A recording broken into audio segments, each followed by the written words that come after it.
Alhamdulillahirabbil alamin wa bihi nasta'inu ala umuri dunya waddin wassalatu wassalam ala asyrafil anbiya'i wal mursalin wa ala alihi wa sahbihi ajma'in amma ba'du.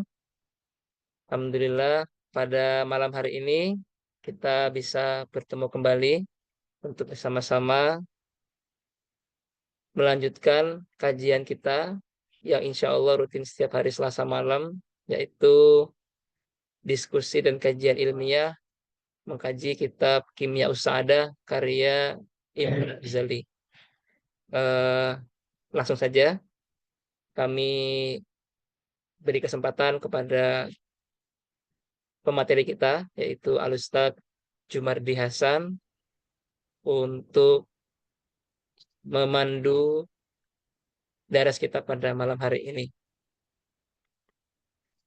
Sebelum itu kita mulai dulu bersama-sama dengan membaca Al-Basmalah. Bismillahirrahmanirrahim. Kepada Ustadz Jumardi Hasan kami persilakan. Ya. Bismillahirrahmanirrahim.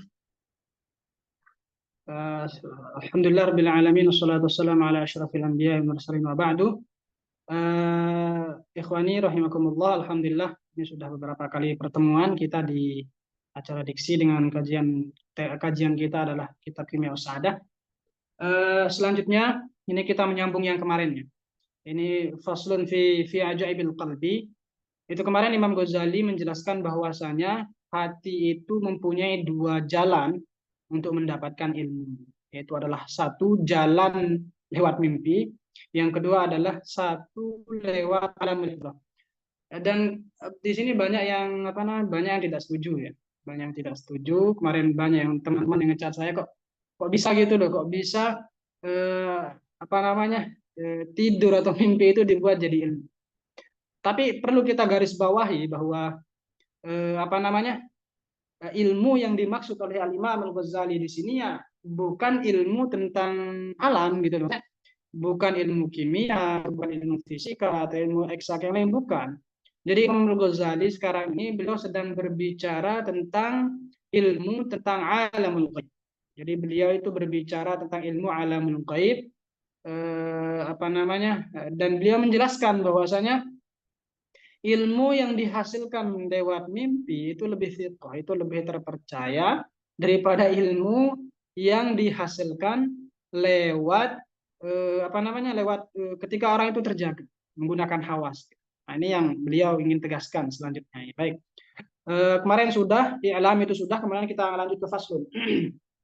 Faslun wa tahtaj an ta'rif fi dhimni dzalika anna al-qalba mithlul mir'ah wallauhul mahfuz mithlul mir'ah aydan. Perlu diketahui juga bahwasanya al-qalb itu sama seperti al-mir'ah, yaitu sama seperti cermin, Wallahul mahfuz mithlul mir'ati aydan. Lauhil mahfuz juga sama seperti cermin. Jadi jelas di sini beliau sekarang ini sedang berbicara tentang alamul ghaib. Jadi ilmu tentang ilmu ghaib gitu, yang dijelaskan oleh Imam Al-Ghazali. Lianna fihi surata kulli mawjudin. Dikarenakan fihi di dalam lauhil mahfuz tersebut gambaran bagi setiap makhluk hidup yang ada, setiap makhluk yang ada gitu. Maka wa idza qabalatil mir'atu bi mir'atin ukhra halat suwaru ma fi ihdahuma fil ukhra. Nah, jadi ketika cermin dihadapkan dengan cermin, katanya Imam Ghazali, maka akan terjadi pantulan pantulan gambar. Jadi Imam Ghazali lauhil mahfuz yang merupakan rahasia Allah Subhanahu wa taala di sana, rahasia-rahasianya para makhluk, karena di lauhil mahfuz itu sudah tertulis ya. Apapun yang akan terjadi itu sudah di lauhil mahfuz, sudah terjadi, sudah tertulis di lauhil mahfuz. Nah, sehingga ketika orang itu, ini sangat menarik sekali ya, ketika orang menjelaskan, ketika orang tersebut membersihkan hatinya, kemudian ketika orang-orang sudah mensucikan hatinya, maka diibaratkan hati itu sama seperti kaca, lauhil mahfuz juga kaca. Nah, ketika berhadapan, maka gambar yang ada di kaca satu akan terpantul ke kaca yang lain. Begitu juga kaca yang satunya akan terpantul. Nah, itu begitu juga bagi orang yang membersihkan kolabnya tadi itu, maka akan dipantulkan rahasia-rahasia itu oleh Allah Subhanahu wa taala. Nah, makanya katanya Imam Al-Ghazali di sini, maka perlunya membersihkan hati. Wa kadzalika tadhhuru suwaru ma fil lahil mahfuz ilal qalbi. Nah, gitu. Jadi sesuatu yang ada di lauhil mahfuz, ketentuan-ketentuan tersebut. Jadi semua yang rahasia-rahasia yang ada di lauhil mahfuz itu bisa dilihat oleh hati tersebut jika bersih. Idza kanat, apabila farighan min syahwatid dunya, apabila hati tersebut tidak ada syahwat dunia. Jadi memang harus dibersihkan gitu. Makanya ada sebuah kata-kata orang yang mengatakan ittaqu firasatal mukminin. Berarti berhati-hatilah terhadap firasatnya orang-orang mukmin. Karena memang hatinya orang yang bersih itu terhubung gitu dengan alam-alam al-ghaib seperti itu, sehingga kita tidak mengingkari kalau ada orang yang tahu tentang alamul ghaib tadi itu, rahasia-rahasia yang wa in kana fi halin naw fariqan min alaqa min alaiqil hawas qala jawahir alamil mawqut malakut fa dhahara fihi ba'du suwar allati fi lahil mahfuz. Jadi ketika tidur dan fariqan min alaqi al hawas, dan orang itu semua indranya tertutup, maka dia bisa melihat jauhar alamil malakut. Jadi inti atau apa yang ada di alam malakut tersebut. Nah, ketika hawas ini sudah tertutup, maka yang terbuka adalah jalan untuk mengetahui ilmu tadi itu, ilmu lewat mimpi tadi. Maka fadhahara fihi ba'du suwar allati fil mahfuz. Maka ketika orang itu mimpi, ketika orang itu sudah indranya sudah tertutup, maka ada kemungkinan di sana satu pintu terbuka lagi untuk mengetahui ilmu-ilmu Allah, yaitu ilmu-ilmu ghaib tadi itu. Sehingga inilah rahasia ketika Imam Ghazali mengatakan mimpi itu, ilmu yang dihasilkan oleh mimpi itu lebih kuat daripada ilmu yang dihasilkan daripada ketika tidur tadi, ya, ketika terbangun. Wa idza ughliqa babul hawas kana ba'dahu al khayal. Jika pintu indera ini tertutup, karena ba'dahu al-khayal, maka akan terjadi ada khayal. Tapi ini beda ya, khayal yang dimaksud bukan dalam keadaan tidur tadi itu. Jadi apa namanya, babul khayal yang dimaksud di sini adalah kekuatan pikiran tadi itu. Jadi ketika sudah tidur, ketika orang sudah indranya sudah tertutup, maka bisa jadi al khayalnya itu masih bisa berguna.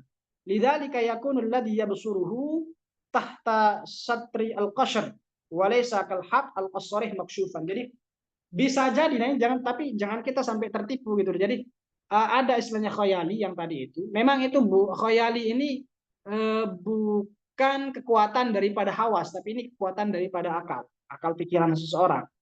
Nah, akan tetapi bukan khayali ini yang dimaksud oleh Imam Al-Ghazali. Tapi yang dimaksud di sini adalah yang luar daripada khayali tersebut. Yaitu apa? Yaitu ilmu dari Lauhil Mahfuz tadi itu, ilmu-ilmu yang tentang ilmu ghaib yang diberikan oleh Allah Subhanahu wa taala. Maka tidak sama dengan apa yang dihasilkan ketika tidur tadi itu, tapi bukan lewat khayali. Fa idza mata ay al-qalbu bimauti sahibihi.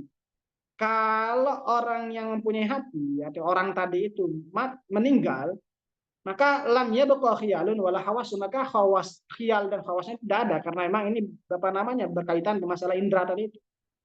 Wa fi dzalikal waqt yabsuru bi ghairi wahmin wa ghairi khiyalin wa yuqalu lahu fakashafna anka ghita'aka fabasaruka al-yawm hayyin. Maka ketika orang sudah meninggal, maka yang digunakan bukan kuatul khayal dan hawasnya tadi itu, maka yang digunakan adalah bukan indra ini lagi yang digunakan ketika orang sudah meninggal. Maka yang digunakan tadi itu yaitu tadi bagaimana kita apa namanya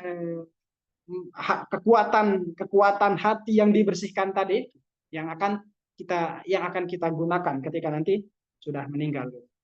Makanya fakashafna angka aka fabsarukal yaum hadida al yaum disna yaumul.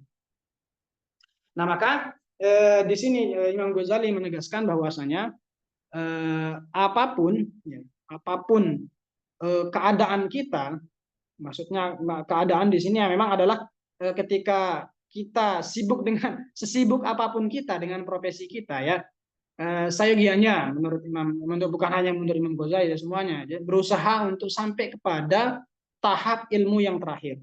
Dan afwannya ini ya banyak yang disangkal, baik orang-orang yang mengatakan dirinya rasionalis atau yang bahkan orang yang apa namanya, orang yang tidak percaya gitu tentang kekuatan daripada kekuatan apa namanya, ilmu yang didapatkan lewat mimpi. Karena memang kalau kita melihat sebelum-sebelumnya, ya, jadi sebelum Nabi Muhammad mendapatkan wahyu diturunkan Al-Quran itu, yang beliau dapatkan itu adalah ar-ru'yah as-salihah. Jadi mimpi-mimpi yang benar. Beliau tidak mimpi kepada waktu malam kecuali akan kejadian pada. Maka dalam hal ini kita sebagai orang Muslim, katanya Imam Ghazali, yang terakhir ini seharusnya kita kejar bahwasanya ilmu yang betul-betul harus kita dapatkan ini adalah ilmu yang bukan hanya bersumber dari hawas ini saja, tapi juga ilmu-ilmu yang bersumber daripada sahibul ilm, yang punya ilmu langsung, Allah Subhanahu wa taala.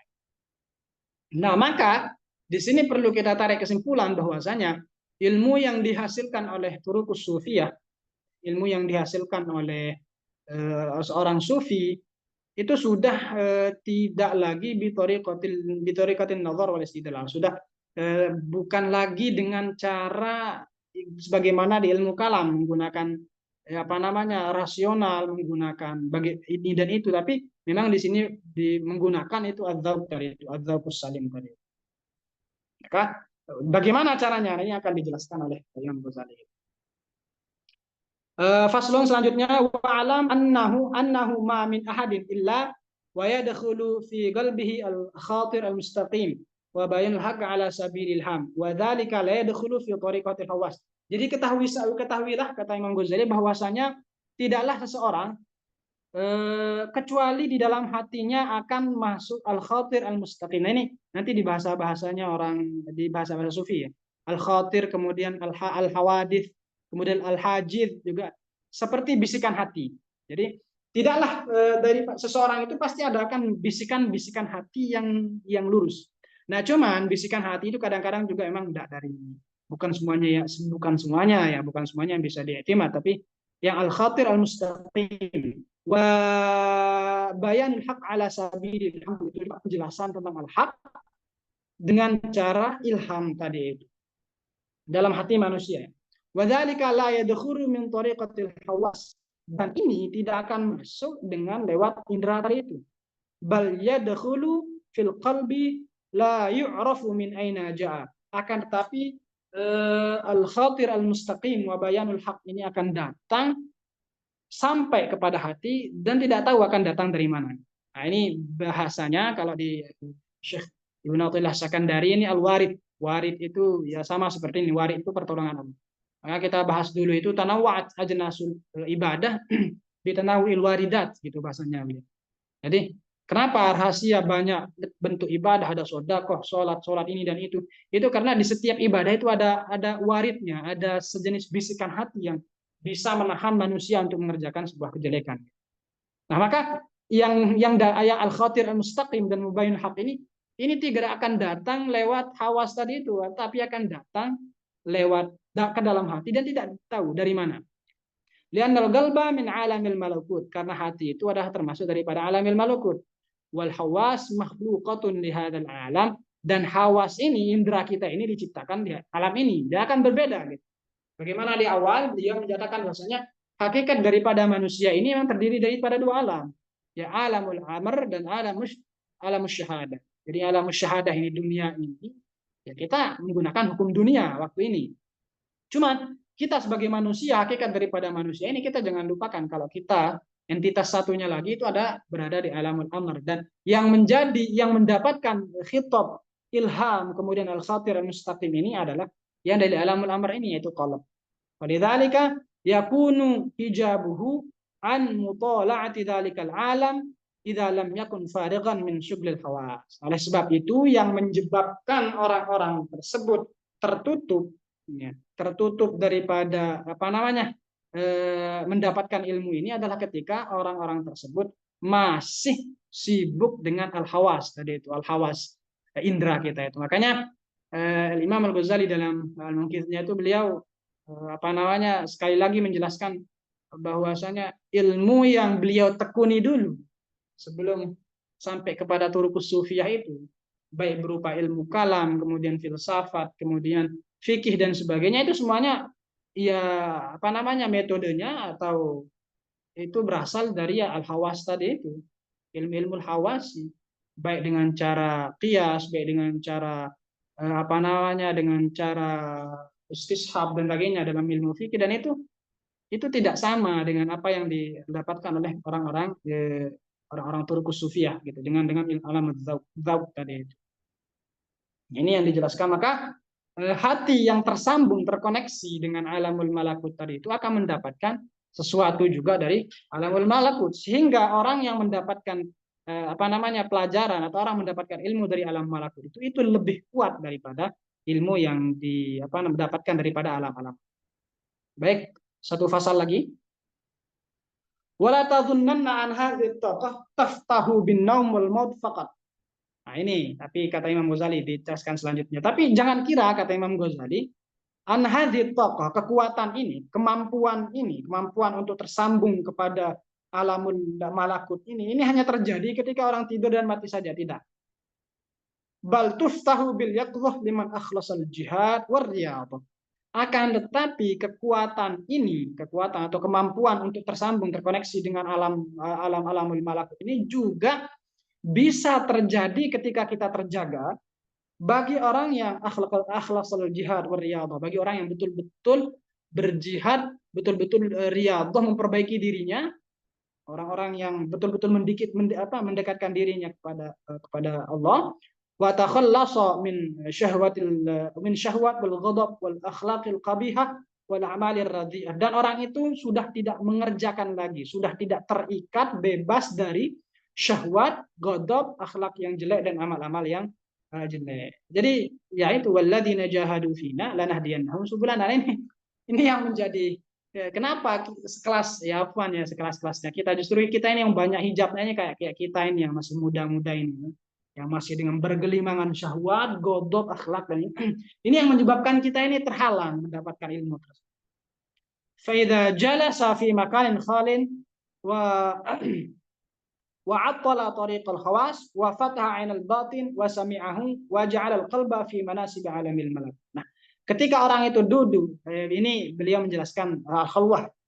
Jadi ketika kita duduk di tempat yang sepi, kemudian kita tidak berkonsentrasi kepada indera kita, membuka mata hati kita, mendengarkannya, maka bisa jadi hati itu terhubung kepada alamul malakut, walaupun dalam hati kita, walaupun kita dalam keadaan dalam keadaan terjaga. Wa qala daiman Allah Allah Allah biqalbihi duna lisanihi. Ini ijazah dari Imam Ghazali ini. Jadi ini thariqahnya Imam Ghazali itu seperti ini. Jadi beliau kalau mau zikirnya pakai zikir hati, jangan pakai zikir lisan. Duduk di tempat yang di tempat yang sepi, coba renungkan dalam hatinya Allah Allah Allah. Menggunakan hati, bukan menggunakan lisan. Siapa tahu. Maka apa kita amalkan. Ila ayyasira la khabara ma'ahu min nafsi wala min al-alam wa yabqa la yara syai'an illa Allah subhanahu wa ta'ala. Sehingga orang tersebut tidak melihat sesuatu, tidak mendapatkan apapun dari dirinya atau daripada alamul amr ini. Wa yabqa la yara syai'an illa Allah subhanahu wa ta'ala. Dan dia tidak melihat sesuatu kecuali Allah subhanahu wa ta'ala. Ini ditaklikannya Afan ini mungkin karena kitabnya beda. Ditaklik kitab ini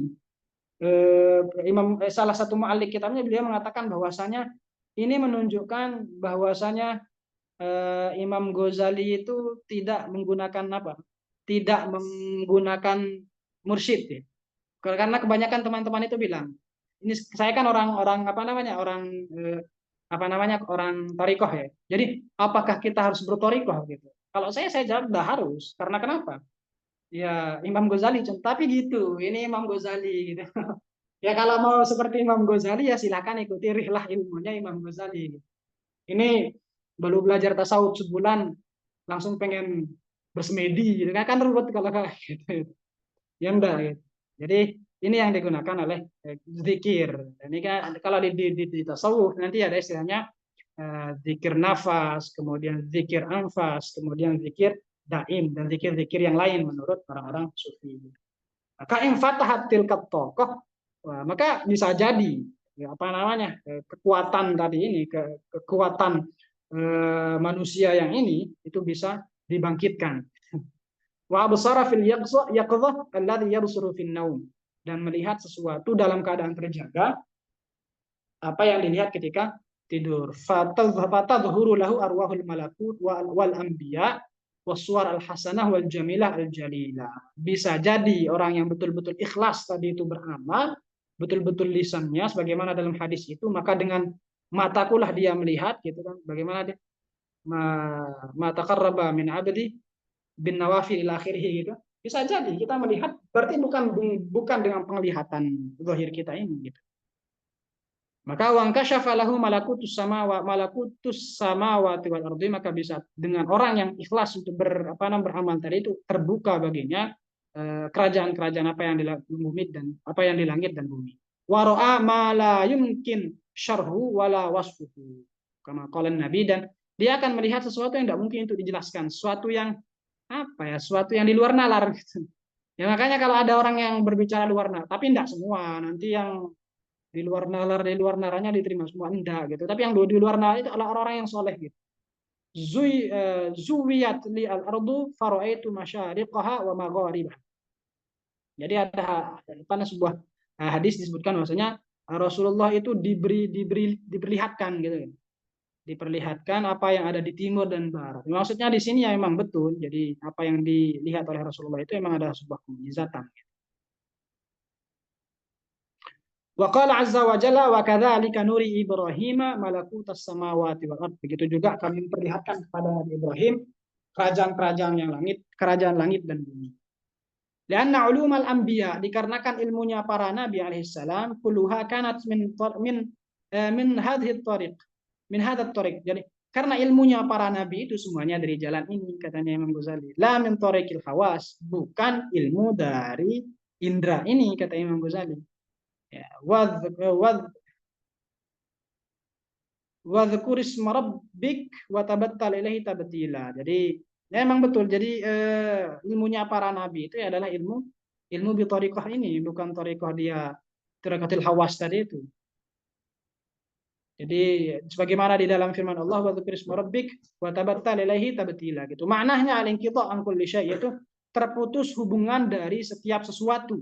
Sesuatu alaqah bidunya yang berkaitan dengan dunia, wa tathhirul qalb min kulli syai', dan mensucikan hati dari semua yang berkaitan dengan dunia, wal ibtihal ilaihi subhanahu wa ta'ala bil kulliyah, berserah diri kepada Allah Subhanahu wa taala dengan betul-betul berserah diri, wa huwa tariqus sufiyah fi hadzal zaman. Inilah cara orang-orang sufi pada zamannya Imam Ghazali maksudnya.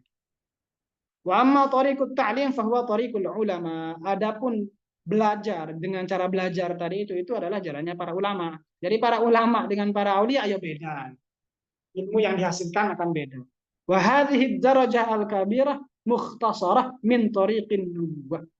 Dan jalan dan derajat yang sangat tinggi ini hanya terkhusus pada jalan daripada para nabi. Wa kadzalika ilmul auliya. Begitu juga ilmunya para wali Allah. Kenapa? Li'annahu waqa'a fi qulubihim bila wasitatin min hadratil haq. Dikarenakan ilmu itu disampaikan ke dalam hatinya para aulia itu tanpa ada wasitah, tanpa ada perantara guru dan sebagainya, langsung dari Allah Subhanahu. Bagaimana firman Allah, atainahu rahmatan min indina wa 'allamnahu min ladunna ilma. Ya, ini yang disebut dengan ilmu laduni gitu. Ilmu laduni. Dan ilmu seperti ini apakah masih bisa? Ya masih bisa. Ini adalah salah satu kekayaan daripada khazanah keilmuan kita. Wa hadhihi tariqah la tufhamu illa bitajribah. Dan jalan ini tidak akan bisa dipahami kecuali dengan cara dicoba, di apa namanya ya, di riyadhah, dirasakan gitu. Wa illam tahsul bidzauq lam tahsul bitta'lim. Kalau dengan cara dzauq ini tidak bisa, maka tidak bisa juga dengan cara belajar gitu. Wal wajib maka yang wajib at-tasdiqu biha hatta la tuharrim syu'a sa'adatihim. Yang wajib itu adalah percaya gitu. Percaya dengan cara ini sehingga tidak terhalang daripada cahaya kebenaran, cahaya-cahaya kebahagiaan. Wahwa min ajaibil qalbi, dan ini termasuk daripada keajaiban-keajaiban hati. Wa man lam yabsur lam yusaddiq. Orang yang tidak pernah merasakan, kata Imam Ghazali, orang yang tidak pernah melihat dengan apa yang dilihat oleh turuqus sufiyah ini, maka dia tidak akan percaya sebagaimana firman Allah, bal kadzabu bima lam yuhitu bi'ilmihi walamma ya'tihim ta'wil. Jadi orang yang tidak pernah merasakan bagaimana caranya, bagaimana mendapatkan ilmu sunnah, tidak akan percaya gitu. Sehingga banyak orang-orang yang tidak percaya dengan jalan ini karena mereka belum merasa. Wa idza lam yahtadu bihi fasayaquluna hadza ifkun qadim. Orang yang tidak percaya terhadap ini mereka mengatakan itu hanya tipu daya saja. Jadi, ikhwani rahimakumullah, kesimpulan daripada malam ini adalah ilmu ini adalah ilmu hakikatus sa'adah menurut Imam Ghazali. Hakikatus sa'adah menurut Imam Ghazali, ya ini yang harus kita tanamkan dalam hati kita sehingga kita tidak sehingga kita tidak terpikirkan yang lain. Silahkan apapun profesi kita, apapun keilmuan kita, tapi jangan pernah tinggalkan yang namanya tuntunan dari Allah Subhanahu wa taala berupa mendapatkan alamul ghaib ini, sehingga kita betul-betul merasakan gimana sih orang dekat dengan Allah Subhanahu wa taala. Selama ini kan kita ya sholat, ya puasa, ya yang penting lah gitu, yang penting sholat, yang penting puasa, yang penting ibadah. Akan tetapi kita tidak tahu kalau ada yang lebih daripada itu, yaitu mendekatkan diri kepada Allah Subhanahu wa taala. Baik ayuhal ikhwan, mungkin hanya ini yang dapat saya sampaikan. Sekian, assalamualaikum warahmatullahi wabarakatuh. Waalaikumsalam warahmatullahi wabarakatuh. Kita ucapkan terima kasih banyak, syukran jazilan kepada Ustaz Jumardi Hasan untuk pembahasan malam hari ini. Masya Allah ya, kita menemukan beberapa poin baru yang cukup menarik pada malam hari ini. Karena itu, untuk lebih memperkaya dan memperdalam pemahaman kita bisa membuka sesi diskusi supaya apa yang kita dapat malam ini menjadi lebih hidup dan bisa lebih diperluas kembali melalui insight dari teman-teman yang ada di sini. Silahkan kita beri kesempatan. Bagi yang ingin bertanya, boleh menggunakan fitur raise hand atau bisa langsung menggunakan open mic dan langsung menanyakan. Silakan.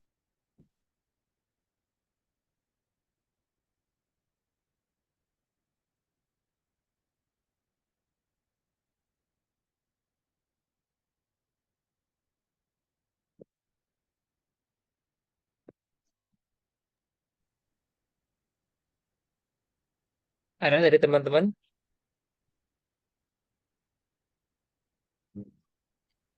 Izin Ustadz. Ahlan, Ustadz Ihsan. Boleh Ya, langsung tadi mengajukan pertanyaan. ya izin Ustadz, tadi di Imam Al-Ghazali tadi mau nyebut bahwa ada ini ya, ada zikir yang diijazahkan. Nah, beberapa aliran ini setahu saya wajib ditalkin dulu mengamalkan jadi amalan-amalan zikir-zikir itu. Bagaimana menurut Anda, Ustaz? Afwan, syukran. Oke, baik. Memang betul ya dalam dalam istilah-istilah sufiyah itu, terutama dalam thariqah ya. Terutama dalam thariqah itu harga mati bagi mereka di ahli sufiyah itu adalah talqin zikir tadi. Tapi sekali lagi, kalau kita mengikuti apa yang dikatakan pengetahuan saya, sependek pengetahuan saya membaca membaca hasil daripada membaca ini karangan-karangan beliau, memang tidak ada yang menjelaskan secara spesifik kalau beliau itu pernah bermursyid gitu, pernah berguru kepada seorang aulia tertentu, itu tidak pernah. Beliau hanya menyebutkannya di dalam kitab beliau itu membaca kitabnya, termasuk Al Haris Al Muhasibi. Beliau apa namanya, beliau baca berapa kitab. Kemudian risalah apa namanya, risalahnya Imam Qushairi juga beliau baca, dan mendengarkan dari beberapa ulama yang langsung bilang talqin itu ada. Makanya sebagian ulama yang mengatakan kalau dalam hal ini kalau pendapat Al Ghazali yang tidak perlu ditalkin.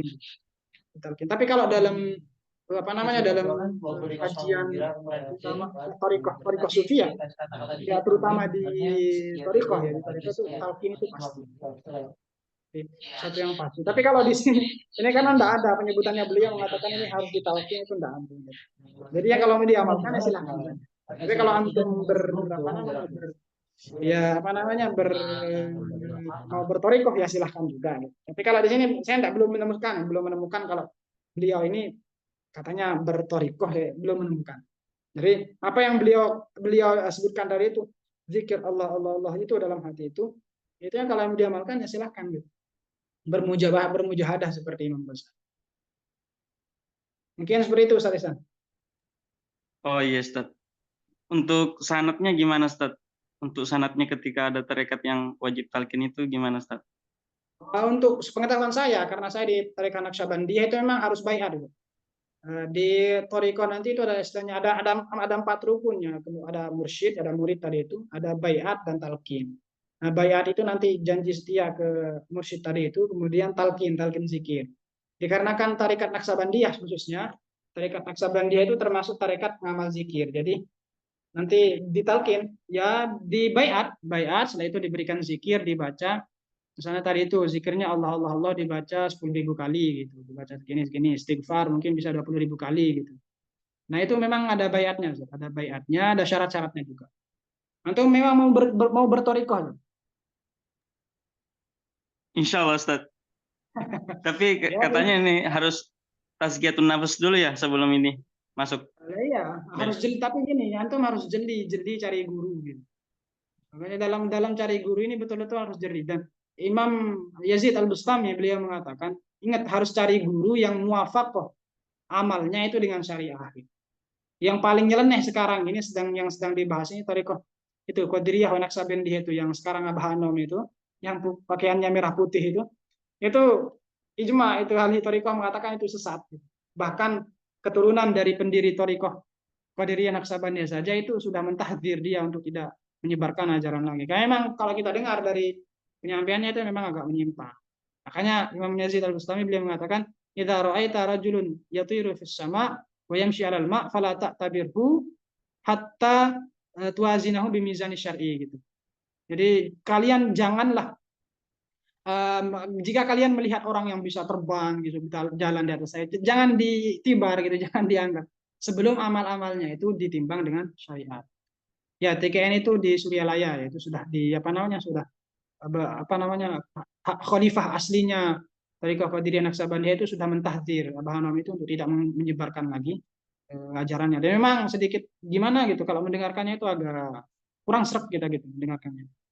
Nah, maka harus cari-cari guru yang betul-betul, mursyid, betul-betul alim syariat dan juga alim dalam ilmu ini. Bukan hanya sekedar apa namanya biasa-biasanya, tapi betul-betul alim ilmu syariat. Baik. Syukran atas masukannya Ustaz. Afan. Baik, terima kasih Ustaz Ihsan untuk pertanyaannya. Sudah cukup menjelaskan ya tentang bagaimana bertarikoh gitu ya, meskipun eh, belum menemukan mursyid yang tepat. Karena memang zaman sekarang terutama jangankan eh, menemukan mursyid untuk diri sendiri ya, memang tidak mudah begitu. Silakan kami berikan kesempatan untuk pertanyaan berikutnya kalau ada. Ada ini namanya Hanum, tapi sepertinya yang bertanya bukan Hanumnya ini. Silakan. Assalamualaikum Ustaz. Waalaikumsalam warahmatullahi wabarakatuh. Kok Ahlan beda Sebahbub. itu? Yang punya Hanum nih. Astagfirullah. Yang punya Silakan Allah. Sebahbub. Oke. Sebelumnya jazakallah khairan katsiran Ustaz. Barakallahu fiik. darasnya malam hari ini ya Ustaz. Mohon izin, mungkin ini Ustaz mengkonfirmasi pemahaman saya ya Ustaz. Kalau di psikologi itu kan kami ya sedikit belajar. Mungkin Ustaz Husain juga lebih banyak lebih banyak bacanya ya terkait logoterapi Ustaz Viktor Frankl kan, terkait bagaimana kita ya sederhananya mungkin memaknai pengalaman-pengalaman yang kita miliki, yang telah kita alami dan sebagainya seperti itu Ustaz. Kemudian terkait hal tersebut yang ingin saya konfirmasi Ustaz, apakah pemaknaan tadi ya, pemaknaan kita terhadap sebuah peristiwa, pemaknaan kita terhadap apa yang telah pernah terjadi pada diri kita itu juga bisa dikatakan penjelasan dari tadi Ustaz, terkait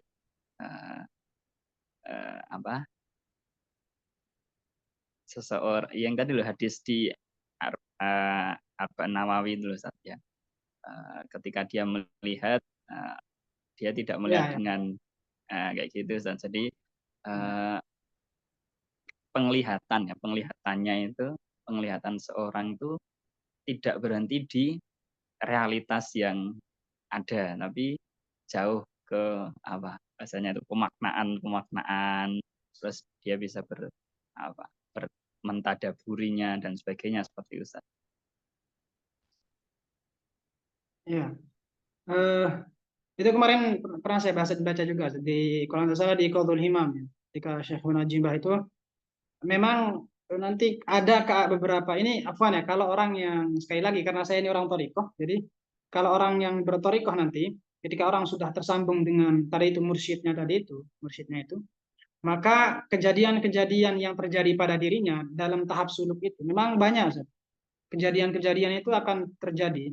Makanya jangan sampai maghrur, kata Imam kata banyak para tokoh sufi ya. Pertama yang akan didapatkan orang yang mendapatkan suluk itu, yang betul-betul suluk kepada Allah Subhanahu wa taala, akan diuji pertama dengan karomah hissiyah. Karomah hissiyah itu kayak sesuatu yang luar biasa, yang tapi hissiyah gitu. Ya karomah-karomah yang biasa gitu. Nah, kalau orang berhenti sampai di sana dan dia tidak meneruskannya lagi, maka dia akan tertipu. Ini orang yang maghrur dengan dengan kekeramatan tadi itu. Nah, maka orang yang sudah tersambung dengan mursyid tadi itu, apapun yang terjadi kepada dirinya, apapun yang pengalamannya itu, peraturan pertamanya itu adalah tidak boleh memberitahukannya ke seseorang kecuali kepada gurunya tadi itu. Karena yang tahu tentang permasalahan kejiwaannya tadi itu ya mursyidnya tadi itu. Nah, sehingga salah satu adabnya itu adalah tidak memberitahukan apapun yang terjadi pada dirinya, karena itu bisa jadi fitnah gitu loh, karena bisa jadi fitnah, kecuali kepada gurunya yang paham bagaimana kejiwaannya tadi. Apalagi zamannya, makanya afwan ya, orang-orang yang baru meniti jalan sufi itu, maka ujian pertamanya memang katanya dari beberapa saat kita memang diberikan kekeramatan hissiyah tadi itu, kekeramatan hissiyah. Tapi aslinya orang yang sudah sampai kepada tahapan lebih tinggi, artinya orang yang sudah sampai kepada derajat yang tinggi, itu sudah tidak mau lagi mendapatkan kekeramatan hissiyah tadi itu. Justru mereka itu ingin mendapatkan kekeramatan ubudiyah, artinya betul-betul istiqomah dalam ibadah, istiqomah dalam mengerjakan ibadah, itu karomah yang lebih besar gitu. Bahkan karomah yang lebih daripada itu adalah karomah ilmiah. Karomah ilmiah itu kayak Imam Syafi'i zaman ini lah.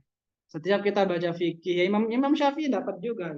Setiap kita baca Arba'in Nawawi, ya Imam Nawawi juga akan dapat. Ini karomah-karomah yang tidak terputus dengan terputusnya zaman. Kalau karomah-karomah hissiyah itu tidak akan bisa dinikmati ya kecuali orang yang pada itu. Maka memang betul kejadian-kejadian di apa yang dia rasakan oleh orang-orang penempuh jalan suluk ini ya memang akan ada terjadi seperti itu. Dan apakah itu sah-sah saja ada ikutan terjadi, tapi adab pertamanya itu memang tidak boleh menceritakannya atau tidak boleh mentakwil kepada orang lain kecuali orang yang bersambung dengan tadi itu mursyid tadi. Makanya saya bilang, apakah orang itu wajib bermursyid? Saya bilang bisa enggak, tapi gimana, sulit sekali kalau karena kita enggak bisa membedakan gitu loh.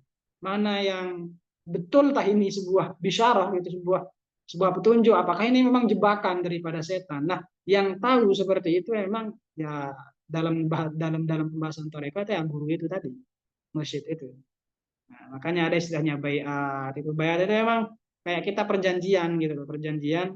Pokoknya apapun yang terjadi, pokoknya banyak lah janjinya di sana. Pokoknya setia gitu. Apapun yang terjadi, kamu jangan gimana pun, kamu tetap harus ke saya. Bukan berarti, tapi kadang ada torikoh yang agak agak apa namanya, torikoh yang agak sedikit ekstrim, seperti torikoh Tijaniyah itu enggak boleh kita bertawasul kecuali kepada masyayikh torikoh Tijaniyah itu agak ekstrim. Tapi itu termasuk torikoh yang muktabar, termasuk torikoh yang muktabar gitu. Memang kadang-kadang gitu di dunia pertorikohan itu seperti. Afwan mungkin seperti itu. Syukran, Ustaz. Ayo. Afwan.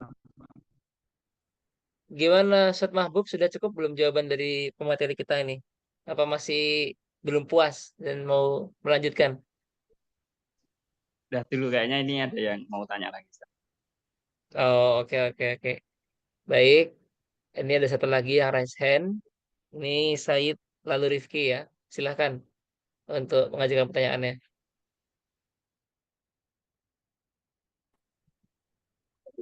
Bismillahirrahmanirrahim. Assalamualaikum warahmatullahi wabarakatuh. Assalamualaikum warahmatullahi wabarakatuh. Abang Zed izin bertanya terkait tadi pembahasannya al-khoyal, Ustaz, al-khoyal. Ya. Kan imajinasi ya, Ustaz. Ambil contoh misalkan, nanti sering terjadi, Ustaz. Ya, nggak apa-apa lah. Ketika sholat, apakah bisa kita katakan ketika kita sholat itu ada, kan kita sebelumnya tidak mau memikirkan, tiba-tiba ketika kita sholat itu ada aja, Ustaz. Padahal itu baik, Ustaz. Memang kata antum sebelumnya pernah dikasih tahu kalau memang itu gak godaan dari setan, Ustaz. Tapi kayak apa ya, ide-idenya tuh bagus gitu, Ustaz. Kayak dapat ilmu tambahan gitu, ilmu baru. Kadang-kadang seperti itu, Ustaz. Jadi ada tasawur gitu, tasawur dalam fil akli ya, ada khayal dalam akal. Nah, apakah itu bisa kita katakan ilmu ya yang kita dapatkan lah? Insya Allah itu tapi itu deh, insya Allah. Ya memang walaupun nggak usuk-usuk dikit, tapi kadang-kadang dapat juga, Set. Gitu, Set. Kemudian yang kedua, Set. Kan kalau di Munkit Minad Dolal tuh yang tadi pembahasan dalil fakashafna anka gitauka fabasaruka yaum hadid. Imam Ghazali kan beliau itu meragukan semua ilmu kecuali apa nih? Lam yakun daf'u illa bid-dalil wa lam yakun nasbu dalil illa min tarkibil ulum al-auliyah. Jadi apakah benar, Zat? Hanya ilmu aksiomatik atau a priori, Zat, yang memang benar-benar beliau percayai. Sedangkan yang dalil itu sedangkan yang lain itu beliau meragukannya, Zat. Dan itu bisa dibuktikan keabsahannya jika ada dalil ya. Dalam yakun daf'uhu illa bid-dalil. Nah, mungkin cukup sekian, Zat. Kurang lebihnya mohon maaf. Assalamualaikum warahmatullahi wabarakatuh. Waalaikumsalam warahmatullahi wabarakatuh. Ini pertanyaan cukup menarik ini. Silakan Hasan, kita beri kesempatan untuk menjawab. Yang lain juga saya mau nanti berikan pencerahan juga. Jadi itu bukan perkara yang baik, ya itu termasuk tipu daya setan namanya itu ya. Karena kita juga ya, makanya kenapa di dalam sholat ketika kita sholat itu kita diperintah untuk bersiap-siap gitu. Tahayyulis, makanya pada qomatis sholat itu artinya memang kita diperintahkan untuk siap-siap untuk mendirikan sholat. Gitu. Karena itu memang pinternya setan itu kayak gitu loh, kayak sesuatu yang benar itu namanya talbisul iblis. Hati-hati ya. Antum baca di kitab nanti namanya talbisul iblis. Jadi jangan sampai kita itu menganggap perkara itu benar, cuma kadang-kadang itu salah. Gitu. Kayak mendapatkan, wah tadi ketika kuliah kok enggak paham gitu dijelaskan sama dosen, pas sholat itu baru paham misalnya. Hati-hati gitu. Itu bukan perkara yang bagus gitu, walaupun sebenarnya itu bagus, tapi ketika sholat kalau bisa kita ingkitok dengan semua yang terjadi di hawas kita tadi itu berusaha nanti atum baca nanti di Talbisul Iblisnya Ibnu Qayyim kalau tidak salah, itu cara uniknya setan mengganggu manusia itu kayak gitu. Jadi kayak bener gitu, cuma sebenarnya itu salah gitu. Dan jangan termasuk kita nanti termasuk orang yang difirmankan oleh Allah Subhanahu wa taala itu. Jadi bil akhsarina a'mala. Jadi kita orang-orang termasuk akhsarina a'mala nanti gitu. Kita mengerjakan sesuatu yang jelek, kita mengatakan itu bahaya juga. Terus yang kedua masalah ilmu tadi itu, ini perlu dijelaskan juga. Jadi bukan berarti beliau itu, jadi ini perbandingannya seperti ini. Beliau tidak meragukan, ini yang banyak sekali salah paham, teman-teman. Jadi pertama beliau mengatakan nasbu bid-dalil menggunakan dalil akli dan sebagainya itu tidak dikatakan ilmu, sehingga beliau mengatakan beliau itu bertobat dari ilmu kalam, tidak. Jadi begini, perbandingannya Imam Ghazali di sini adalah perbandingan kesohihan ilmu tersebut. Ilmu yang dihasilkan oleh nadhar wal istidlal itu memang sahih, tapi tidak bisa mengalahkan ilmu yang langsung dari sahibul ilm, yaitu Allah Subhanahu wa taala. Nah, beliau mengatakan ketika nanti antum bacanya, ketika menjelaskan mutakallimin, bisa jadi nadhar itu juga bisa salah gitu, karena yang nadhar itu juga manusia. Nah, begitu juga dengan ilmu-ilmu yang lain, ilmu-ilmu yang menggunakan al-hawas, itu juga bisa salah. Tapi kata Imam Ghazali, ilmu yang harus untuk dipelajari dan ilmu yang asli dan betul-betul itu adalah ilmu yang memang dari Allah Subhanahu wa taala. Ilmu yang datang dari Allah Subhanahu wa taala ini bukan thariqatul hawas tadi, bukan thariqatul akli itu tadi, bukan, tapi datangnya tadi itu ya tadi itu dengan bitoriqati adzauq wal ahwal tadi, dengan cara dzauq dan ahwal. Tapi ini ilmu, bukan akidah. Karena akidah itu adalah ilmu, tidak semua ilmu itu adalah akidah. Adapun kalau akidah itu lewat dalil nakli dan dalil akli saja. Adapun dalil dzauq nggak ada di akidah, itu di fikih misalnya. Saya menggunakan dalil dzauq untuk menghukumi ini, tidak ada gitu. Jadi kalau ilmu, iya. Itu yang perlu dibacakan bahwasanya Imam Ghazali tidak meragukan ilmu-ilmu yang dihasilkan oleh nazar dan hawas tadi itu. Tapi beliau sekarang ini sedang menjelaskan ilmu yang berkaitan dengan ilmu alamil ghaib. Nah, kira-kira menurut antum lebih keren mana, ilmu yang langsung dari Allah Subhanahu wa taala, alamul ghaib, atau ilmu yang langsung atau ilmu yang nazar dan istidlal? Dari Allah Pasti kan Subhanahu wa taala. alamul ghaib kan seperti itu. Gimana orang-orang itu mengetahui rahasia Allah Subhanahu wa taala, rahasia alam ini. Dan beliau pada waktu menjelaskan Turuqus Sufiyah itu menjelaskan ilmu alamin ghaib. Makanya ada yang bertanya, gimana masa ada orang mimpi diajarkan Albert Einstein misalnya matematika gitu, fisika gitu. Ya, beliau di sini tuh enggak membicarakan tentang ilmu hawas, ilmu fisika, kimia ngapain lewat mimpi kan? Ente kenapa tidur? Gitu. Misalnya teman-teman yang jurusan saintek misalnya, saya tidur, semoga saya mendapatkan mimpi, dapat coding misalnya nanti itu, dapat coding komputer. Ya enggak perlu gitu loh. Beliau sekarang ini sedang berbicara tentang ilmu alamil ghaib, dan ini tidak bisa dicapai kecuali dengan thariqatul dzauq wal ahwal. Dan ini tidak bisa dicapai dengan nazar dan istidlal menurut Imam Ghazali. Nah, berarti beliau bukan berarti meragukan, tidak. Kalau meragukan yang ngapain jadi mutakallim gitu, ngapain jadi seorang fakih gitu, tidak. Tapi dia ini adalah termasuk namanya muqabalatul ilm. Jadi ilmu dzauq kalau dibandingkan dengan ilmu nazar itu lebih kuat. Ilmu dzauq memang sama kayak saya bilang ada apa namanya, ada benda namanya, ada makanan misalnya namanya dawet. Saya cuma beritahu antum. Nah, kemudian antum rasakan sendiri, oh ini dawet saya. Nah, lebih kuat mana kira-kira, ilmu yang sudah dirasakan sama orang tadi itu, atau ilmu yang hanya sekedar kita, oh dawet itu adalah begini begini begini. Gini kan lebih kuat orang yang pernah merasakan. Nah, makanya tadi itu Imam Ghazali mengatakan orang yang tidak pernah merasakannya, malam yadud tadi itu. Orang yang tidak pernah lam yabsu bidzauq, bagaimana tadi itu? Illa wa hadhihi tariqatu la tufhamu illa bitajribah. Ya harus dicoba gitu loh. Kalau enggak dicoba ya enggak tahu gimana. Nah, makanya semoga kita suatu saat bisa mengikuti langkahnya Imam Ghazali untuk sampai kepada ilmu yang betul-betul ilmu yaqin atau ilmu mukasyafah. Mungkin seperti itu. Mungkin dari yang lain ada tambahan?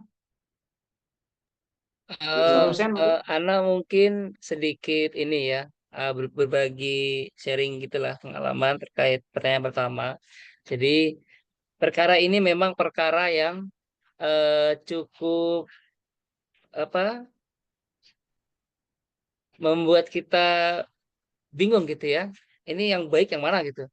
Tapi sejauh yang kami alami, ini supaya kita bisa mendudukkan perkaranya begitu ya. Jadi ketika kita sholat, setan itu akan menggunakan cara apa saja supaya kita itu teralihkan dari kekhusyuan kita. Nah, sholat itu kan intinya adalah berhubungan dengan Allah itu kan, kita menghadap Allah. Bahkan nama as-sholah sendiri dari asli kata silah, artinya tersambung dan terhubung.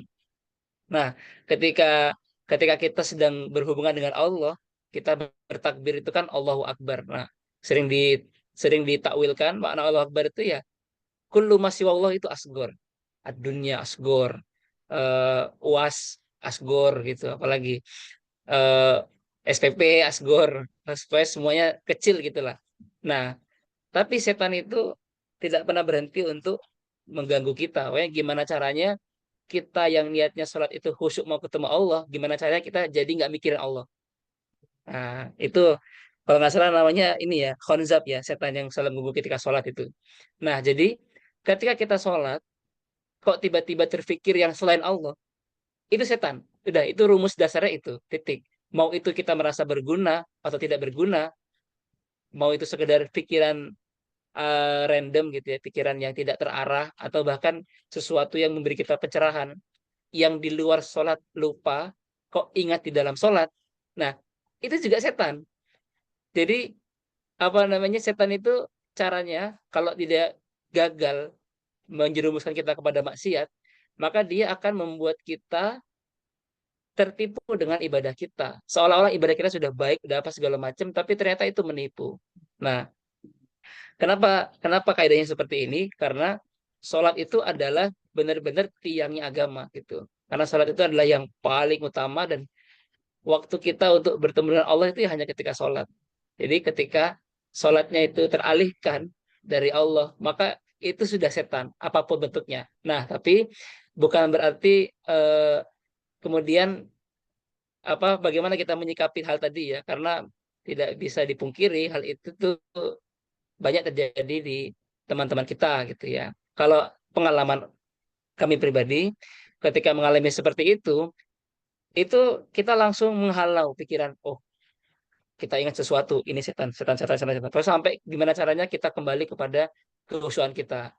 Nah, tapi kemudian di luar sholat itu kan kita bisa merecall lagi kan, mengingat kembali apa yang tadi terpikir ketika sholat. Nah, jadi sebenarnya pokoknya mungkin ya bisa dibilang kadar kehusyuan kita dalam sholat itu bisa diukur dari seberapa eh, khusyuk kita hanya memikirkan Allah dalam sholat gitu. Kalau nggak salah ini kami sempat simak di ceramahnya Ustaz Khalid Basalamah gitu ya. Ada yang khusyuknya itu dari takbir sampai salam. Ada yang khusyuknya itu dari takbir, tiba-tiba di rukuk lupa, tapi iktidal dia ingat lagi. Dan seterusnya. Ada lagi yang dia ketika takbir ingat Allah, di rakaat kedua lupa, rakaat keempat baru ingat lagi. Atau ada bahkan yang sejak takbir itu lupa dia sedang berhadapan kepada siapa. Nah, itu menjelaskan bahwa tingkat kekhusyuan orang beda-beda. Dan mungkin tidak mudah ya untuk mencapai kekhusyuan yang benar-benar kafah gitu ya. Tapi bukan berarti kita tidak mengejar itu dan kita tidak mengusahakan. Justru ketika kita tahu kita itu masih belum sempurna dalam menunaikan sholat dan kekhusyuan di dalamnya, itu menjadi motivasi kita untuk terus mengejar gitu. Nah, sedangkan pikiran-pikiran itu eh gimana tadi bahasanya ya? Intinya apa yang terpikir dalam sholat itu berusaha untuk mengalihkan kita dari apa tujuan kita sholat sebenarnya. Jadi itu harus dihalau, tapi kalau dirasa berguna ya berarti silahkan dilanjutkan pikirannya di luar sholat gitu. Dan biasanya memang kondisi itu terjadi ketika kita dalam kondisi rileks dan kondisi tenang gitu ya, sedang tidak diganggu kesibukan atau apa. Itulah mungkin seringkali kadang-kadang kita perlu merenung ya, atau bermuhasabah, bertafakur gitu. Nah, seringkali kalau kami pribadi pengalaman hal-hal yang terjadi ketika sholat itu, mengingat hal-hal yang tidak terpikirkan, itu terjadi juga ketika bertafakur gitu. Pokoknya ketika kita sedang lagi nggak sibuk apa-apa, lagi apa namanya, lagi duduk santai gitu ya. Habis itu kita menjernihkan pikiran dari segala kesibukan lah gitu. Nah, itu juga bisa jadi wasilah kita untuk mengingat apa yang kita lupa sebelumnya gitu lah. Tapi yang penting di dalam sholat jangan sampai kita menganggap itu hal yang biasa-biasa saja. Kita perlu tahu bahwa tadi betul kata Hasan pemateri kita bahwa semua bentuk segala hal yang mengalihkan kita dari Allah ketika sholat, maka itu adalah setan. Itu rumus dasarnya. Kurang lebih seperti itu. Semoga bisa dipahami. Syukran, Zat. Oke, oke, Afwan. Nanti kalau kita mau diskusi lanjut, boleh lah. Kalau ketemu di masjid, ahlan aja. Ini kita rombongan Unida ini. Oke, ada lagi pertanyaan? Ya, udah bertanya semua ya.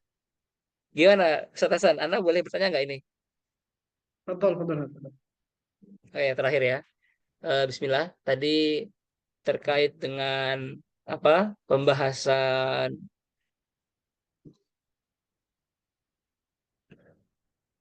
al-ilmu baina apa namanya? Ketika tidur dan ketika yakzoh itu ya. Jadi tadi kan kita sempat diskusi ya. Mungkin kita sambil lanjutkan. Eh, ketika kita dalam kondisi tidur, itu kan kita sedang tersambung dengan alamul misal itu kan. Alam yang dia memiliki beberapa ciri-ciri fisik, tapi dia bukan alam fisik, bukan alam materi. Begitu pula dengan eh, unsur-unsur dari alam ruh itu ya, tapi bukan alam ruh itu sendiri. Nah, itu yang sering dibahasakan dengan alam di mana kita mengalami kenyataan yang benar-benar nyata gitu. Kan ada ungkapan yang mengatakan anasuniyamun faidamatu intabahu. Nah, orang manusia itu tertidur, ketika mereka mati barulah mereka terbangun. Nah, itu kan salah satu ungkapan untuk menjelaskan betapa ketika kita mati dan terputus dari hubungan alam fisik itu kita benar-benar baru merasakan kenyataan yang sebenarnya. Nah, eh, ilmu yang kita terima ketika tidur itu berarti kan eh,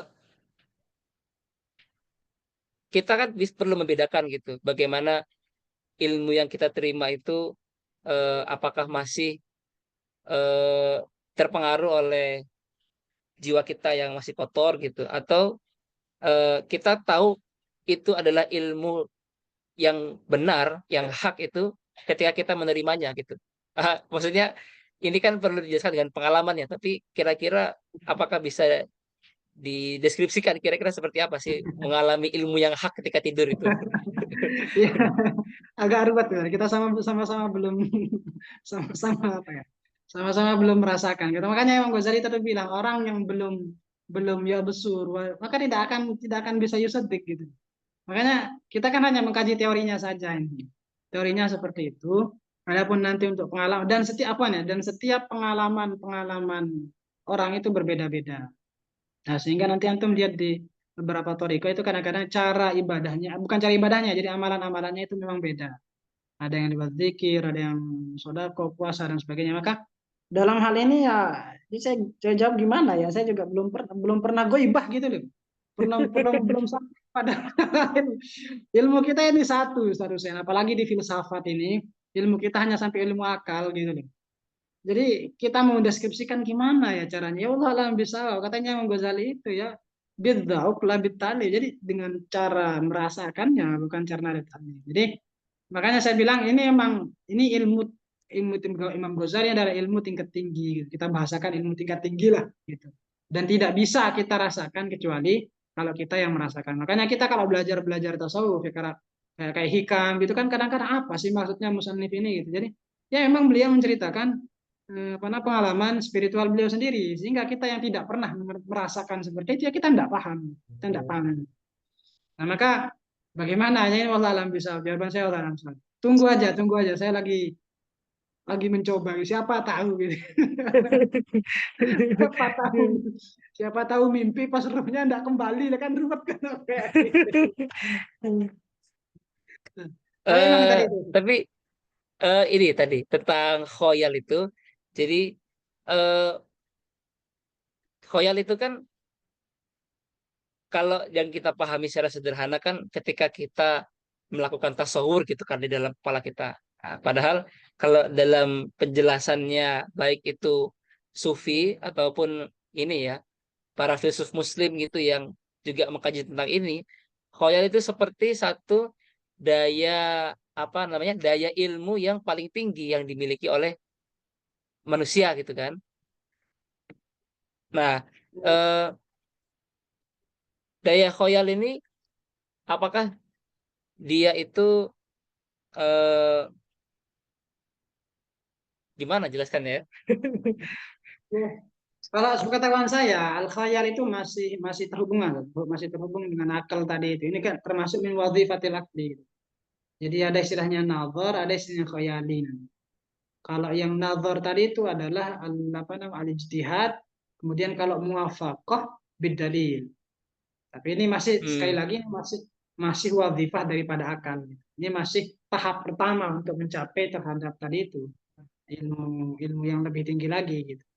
Nah, makanya orang yang menggunakan daya khayalinya tadi itu sudah sebenarnya sudah bisa mendapatkan gitu, mendapatkan. Makanya para filsuf-filsuf itu yang mereka berkhayal dulu itu termasuk itu alam masih capaian ilmu menggunakan akal. Makanya kalau orang sudah mati gitu, daya khayal dan daya hawasnya itu mati juga gitu. Itu menunjukkan kalau khayal itu makanya khayal itu adalah masih terkoneksi dengan wadifahnya akal gitu. Apakah bisa dibilang kalau akal itu bisa berkhoyal, tapi dengan kemampuan terbatas yang sering kita pahami, sedangkan kolab itu punya kemampuan khoyal yang lebih komprehensif lagi, lebih utuh dan yang tadi sampai dijelaskan mengalami apa pengalaman spiritual itu ketika terputus dari hawas. Karena kan kalau kita lihat kan, memang kalau khoyal yang sifatnya rasional, berarti kan itu menjadi perannya akal gitu. Sedangkan kalau khoyal yang sampai tadi dia kasyaf dan menerima ilmu laduni tadi itu kan khoyalnya sepertinya bukan kapasitas akal gitu loh maksudnya. Apakah emang Iya, jangan-jangan betul. kolab itu juga berkhoyal dengan caranya sendiri dan akal juga berkhoyal gitu ya, dengan dua Ya, memang ya. definisi yang berbeda gitu. Ya memang seperti itu. Jadi tapi antara di kemarin kita di awal-awal itu pembahasan masalah akal dan kolab itu ya. Jadi kolab itu adalah rajanya, akalnya inilah yang menjadi wazirnya kan gitu. Jadi yang memegang peran makanya sebenarnya tidak langsung muluk-muluk kita langsung ke ilmu gaib tadi itu tidak gitu. Jadi Imam Ghazali pun tahap apa step by stepnya ya tadi itu bagaimana orang itu betul-betul menggunakan akal rasionalnya ini untuk berpikir dan nanti itu bisa menyebabkan orang tersebut akan sadar kalau sebenarnya kalau pengalamannya Imam Al-Ghazali jadi ilmu ini sebenarnya ilmu yang masih belum sempurna gitu. Makanya yang tadi itu bukan berarti beliau tidak percaya dengan ilmu-ilmu istidlal bukan, tapi ada sebenarnya ilmu yang lebih daripada ilmu-ilmu yang dihasilkan oleh akal, yang dihasilkan oleh pada hawas ini. Tadi itu ilmu yang dihasilkan lewat al-qalb. Itu bisa baik dengan cara tidur tadi itu, dengan naum tadi itu, atau mungkin juga bisa dengan yaqظah, tapi dengan cara memutus ya, mematikan semua daya hawasnya tadi itu sehingga memang dia terhubung walaupun dia dalam keadaan yaqظah.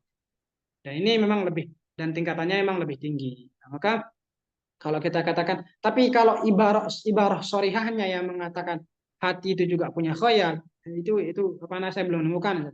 Tapi kalau khoyal itu adalah min wadhifatil akal, ya memang itu penjelasan para ulama, terutama di kalangan usuliyun, ya, usul fikih itu memang daya khoyal, daya nazar itu juga kan berbeda. Mungkin gitu dosen. Tamam, tamam. Sebenarnya masih bisa dilanjut ya, tapi mungkin eh, supaya nggak terlalu panjang, kita Ya, cukupkan pertanyaan tadi gitu. Ini siap. ada yang baru gabung ini, Said Caidir, apakah mau bertanya juga?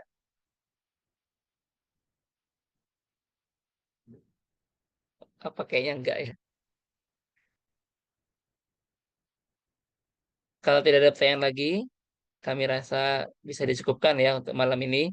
Alhamdulillah, meskipun pemirsanya kali ini tidak terlalu banyak, Tapi insya Allah diskusinya tetap hidup dan bisa mendapatkan banyak manfaat lah, wawasan baru, ilmu baru, baik dari yang kita baca ataupun dari diskusi yang barusan kita lakukan.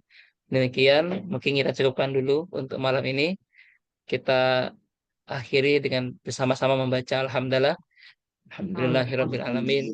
Dan doa kafaratul majelis. Subhanakallahumma wa bihamdika asyhadu an la ilaha illa anta astaghfiruka wa atubu ilaik.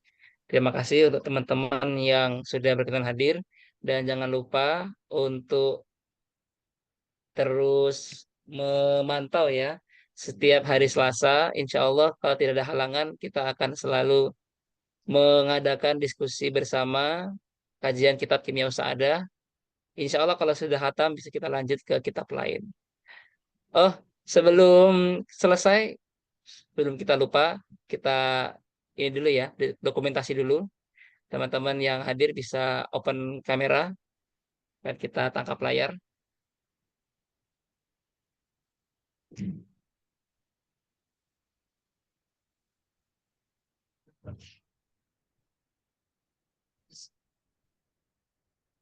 Risan ini kok gelap ini?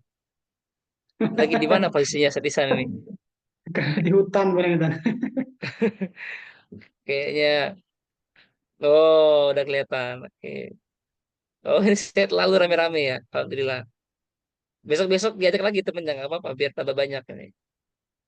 Oke, kita hitung ya. Dengan 3 Wahid Isnani Salasa. Wahid Isnani Salasa. Oke, Syukron. Kita akhiri. Terima kasih teman-teman semuanya. Insya Allah ketemu lagi di pekan depan. Assalamualaikum warahmatullahi wabarakatuh. Waalaikumsalam. Waalaikumsalam. Chef Faizan. Yang mana? Makanan yang mana? Ya.